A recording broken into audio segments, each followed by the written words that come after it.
Okay, go ahead now. When Mom got really sick, and I think it was in the second year, might have been the third year, but Paul was working in the kitchen at that time, and so he purloined, let's call it, a little extra rice that day to bring up to her to give her some sustenance.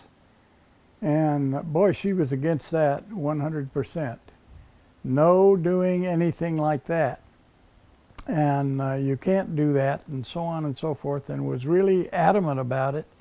And I mean, kind of made Paul feel like a fool, because he did it.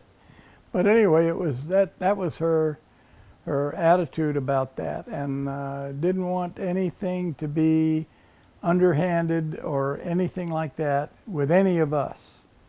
And that was very hard to do because I worked a little bit in the garden, and I used to get things myself out of the garden that other people didn't get. And so it was, we were on our guard about that with her. Did that change over the course of, say into 44? I mean, did she remain that way, or did just the very Basically, necessities she of was life? that way, but she began to look at it. It's either you're either going to starve to death, or you're going to eat something.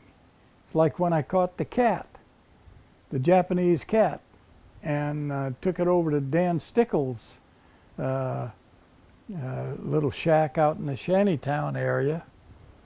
And I'll clear that up. The shack in the Shantytown area, the buildings were so full of people that the Japanese allowed man and wife could go out and build a little shanty in the back part of the camp.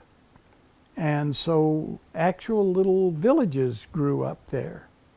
Rather than live the wife in one room and the man in the other room, they could now go out and build a little thing. It was a gift from the Japanese, really. But if they hadn't, they would have had to do something because our buildings wouldn't hold anymore. So Dan Stickle and his wife Marie, and Dan was the maintenance guy for Philippine Airlines before the war.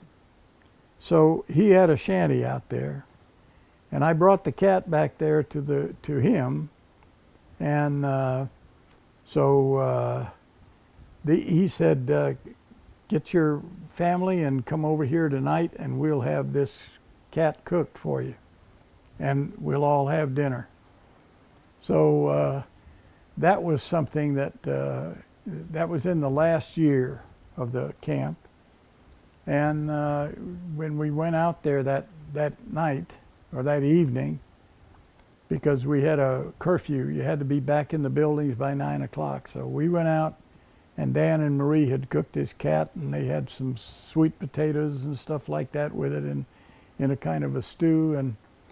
And we all sat down, and of course nobody had told Julie what it was that we were going to eat, and we were just having dinner with Dan, and when she found out it was a cat, she said, "I won't eat any of that." My answer to that was, good. That's just a little more for the rest of us. Because she had been out and been fed well for, 2 years and so on. But anyway, that was the thing. And my mother ate that very handily without any problems and so on and so forth.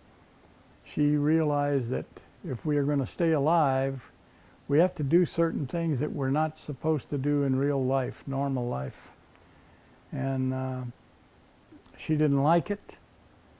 She didn't like any kind of chicanery stuff going on. It's just that she realized that there were times when we had to do things like that. So she accepted that finally, but it was not easy to get her